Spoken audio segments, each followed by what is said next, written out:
What is up, you horror nerds? It is me, your host, Jeremiah Duncan. Once again, I bid thee adieu. Today's review is a bit of a letdown, but that's okay, because that's the type of movies that I watch, and I keep finding myself being drawn to. Talking about the 2008 release, Pulse 3.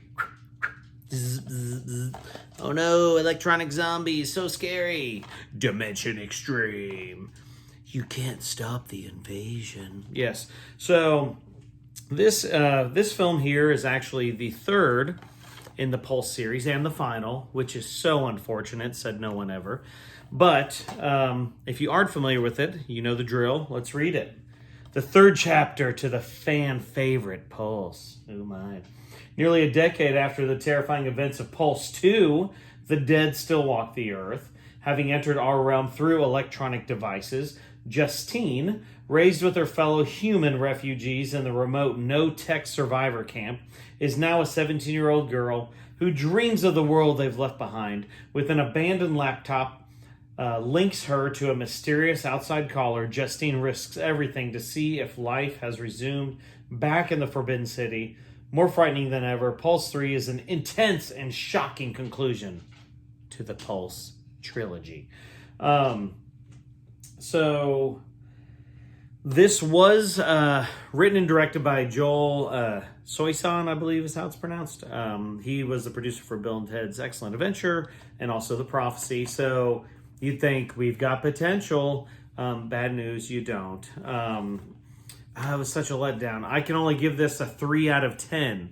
And the only reason that it actually scores that high is because of the weirdest thing about this movie.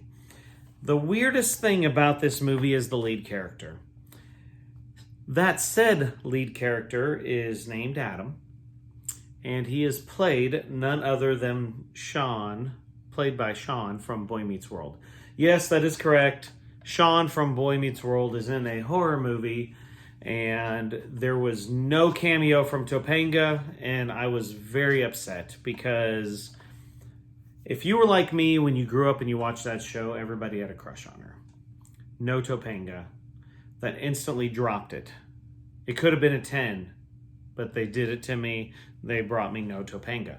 So, screw you, Pulse 3. I'm just kidding. All right. So, the electronic zombies thing is kind of weird to me. That there's like super glitchy, so they kind of look cool, but they're... You would think a movie that is about electronics and electricity and stuff would have better graphics. Now, I don't have any sort of actual factual percentage on this, so I'm totally pulling it out of my butt. 60 to 70% of this appears to be shot with a green screen, and very poorly. You can see the digitizedness around everybody, and it's very poor looking. It's really rough. I know it's 2008, but... Come on, Dimension Extreme. You could have done a little bit better. Have you seen it? Have you seen the other ones? Comment below if you had a favorite from the trilogy. Pulse 3, 3 out of 10 for me on that. It is rated R, but there is no Topanga. So it's rated thumbs down. Okay, Pulse 3. Check it out. Like, subscribe. You know the drill. Thank you for watching the show, sticking around. Stick around for more reviews.